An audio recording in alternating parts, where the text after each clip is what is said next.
నువ్వు ఎంత శ్రమను అనుభవించాలి అంతవరకే శ్రమ దేవుడు నీకు అనుమతిస్తాడు నీ లైఫ్లో. కానీ నీ ప్రార్థన ఎట్లా ఉండాలి? కంటిన్యూ అవ్వాలి. సమస్య ఉంది, ఆపేశావు, నా వల్ల కాదన్నావు, దేవుడు చేయట్లేదు, ఆలస్యమైంది, వదిలేసావు. కానీ నీకేం కావాలా? నమ్మకం కావాలా? నిరీక్షణ కావాలా? నిలబడాలా, పోరాడాలా, ముందుకు వెళ్తూనే ఉండాలా. ప్రార్థించు అమ్మా, ప్రార్థన ఆపొద్దు. నీ ప్రార్థన ఎట్లా ఉండాలి? ఇంకా బలముగా ఉండాలి. విరిగిన హృదయము గలవారికి యెహోవా ఆసన్నుడు. విరిగిన హృదయము గలవారు ఎవరు? ఇప్పుడు నువ్వు విరిగిన హృదయముతో ఉన్నావు. నాకు తెలుసు నీ బాధ, నాకు అర్థమైంది. నీ ప్రార్థన దేవుడు వింటాడు. ఎవరు ప్రార్థన వింటాడు? నీ ప్రార్థన వింటాడు దేవుడు. కడుపు నిండిపోయి ఏ కొదువ లేకుండా సమృద్ధిగా నువ్వు నీ జీవితంలో సంతోషం అన్ని కలిగి నువ్వు ప్రార్థన చేస్తూ ఉంటే, ఇంకా కావాలి ఇంకా కావాలంటూ ఉంటే నీ ప్రార్థన వింటాడు దేవుడు. ఒకవేళ నువ్వు నీతిమంతుడు అయితే వింటాడు. ఒకవేళ నువ్వు పాపంలో ఉండి ఇవన్నిటిని నువ్వు కలిగి నువ్వు ప్రార్థన చేసే దేవుడు నీకు జవాబు ఇవ్వడు. కానీ చూడండి, దావీదు ఎలాంటి ప్రార్థన చేశాడు ఇక్కడ? అబీమెలెకు ఎదుట వెర్రివాని వలె ప్రవర్తించి అతని చేత తోలివేయబడిన తరువాత అతడు రచించాడు. ఏమని?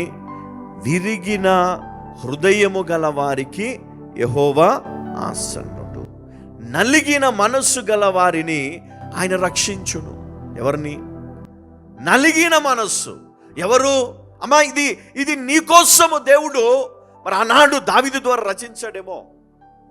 ఈ మాటను జ్ఞాపకం చేసుకో. ఈరోజు నేను మీకు కూడా జ్ఞాపకం చేస్తాను. ఒకవేళ మన పరిస్థితి కొన్ని సందర్భాల్లో ఆ విధంగా ఉండొచ్చు. మన విశ్వాసాన్ని మనము కోల్పోయి ఉండొచ్చు.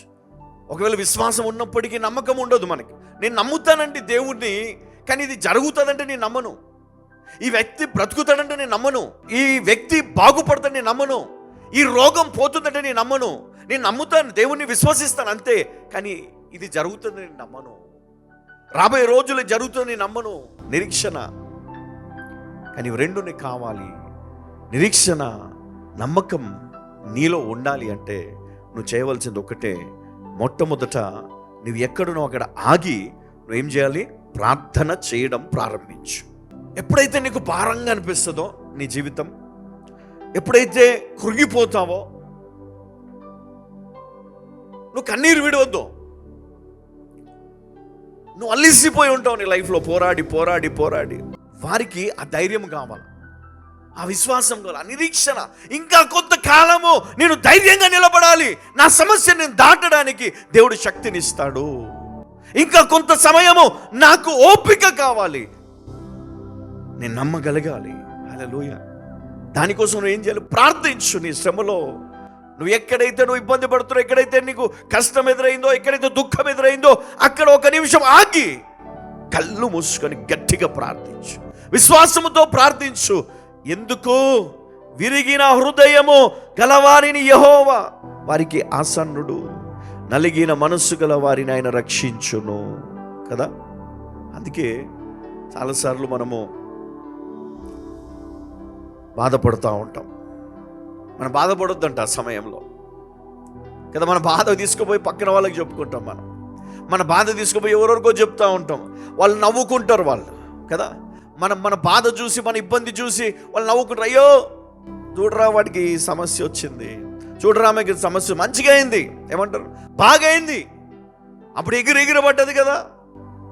కానీ దేవుడు ఒక్కడే నీ మొర ఆలకిస్తాడు. హల్లెలూయా. దేవుడు ఒక్కడే నీ మొర ఆలకించి నీ జీవితాన్ని నిలబెట్టేది. అందుకే నీలో విశ్వాసం ఉంటే ఇంకా కొంతకాలం నిరీక్షణ కలిగి ఉంటూ ఆ నమ్మకాన్ని తిరిగి పొందుకో. అందుకోసం ప్రార్థన కావాలా? ప్రార్థించు. దేవుని అడగండి, ఈరోజు నాలో కొత్త నిరీక్షణ నింపు ప్రభా. తండ్రి, కొత్త నిరీక్షణ అంటే నేను నూతనమైనటువంటి సామర్థ్యము నాకు కావాలా, న్యూ స్ట్రెంగ్త్ నాకు కావాలా. ఇర్మియా 29:11 నేను మిమ్మల్ని గూర్చి ఉద్దేశించిన సంగతులను నేను ఎరుగుదును. రాబో కాలమందు మీకు నిరీక్షణ కలుగునట్లుగా అవి సమాధానకరమైన ఉద్దేశములే కాని హానికరమైనవి కావు. ఇవి ఆయన వాగ్దానములు. కాబట్టి ఆయన వాగ్దానముల వైపు తిరగడము నీకు కావాలి ఇప్పుడు. తర్వాత 1 పేతురు 5వ అధ్యాయం 7వ వచనం. ఆయన మిమ్మును గూర్చి చింతించుచున్నాడు కనుక, ఆయన మిమ్మును గూర్చి చింతించుచున్నాడు కనుక మీ చింత యావత్తు ఆయన మీ చింత యావత్తు ఆయన మీద వెయ్యుడి. హల్లెలూయా. మీరు ఎంత బాధపడ్డా అది పోదు. ఏం చేయాలంట? దేవుని పైన వేసేయాల. ఈ లోకములో గుర్తుపెట్టుకోండి, మీకున్నటువంటి ఈ ఆందోళన, భయాన్ని మీరేం చేయాలా? విడిచిపెట్టాల. మీరేం చేయొద్దు. ఈ ఆందోళన మీకు అవసరం లేదు, భయము మీకు అవసరం లేదు. మీరేం చేయాలి? ఆందోళన చెందడము మానేయాల. తర్వాత మీ భయాలన్నిటినీ దేవునికి అప్పగించాలి. దేనికి భయపడుతున్నాం? పిల్లల జీవితంలో ఎదుగుదల లేదని, వారు చదవట్లేదని, ఉద్యోగం లేదని, లేకపోతే నీ జీవితంలో ఇంకా ఏదో సమస్య, ఆత్మీయ జీవితంలో ఎదగట్లేదని, నీ విషయంలో, నీ భర్త విషయంలో, నీ పిల్లల విషయంలో నువ్వు బాధపడుతుండొచ్చు. అయితే ఇక్కడ వాక్యం మనకు సెలవిస్తా ఉన్నది. ఏమని? నీ చింత యావత్తు ఎవరి మీద వేయాలంట? మీ ఆందోళన, మీకున్న భయము, మీకున్న సమస్యలు, మీకున్నటువంటి ఇబ్బందులు అన్నీ ఏం చేయాలంట? దేవా, ఇవన్నీ కూడా నేను నీ మీద వేస్తున్నా. ఎప్పుడైతే నువ్వు ఈ భయము, ఈ ఆందోళన, ఇవన్నీ కూడా ఆయన పైన నువ్వు వేయడం మొదలు పెడతావో, నీలో ఒక కొత్త ఆశ పుడుతుంది. నీ భారం దిగిపోతుంది.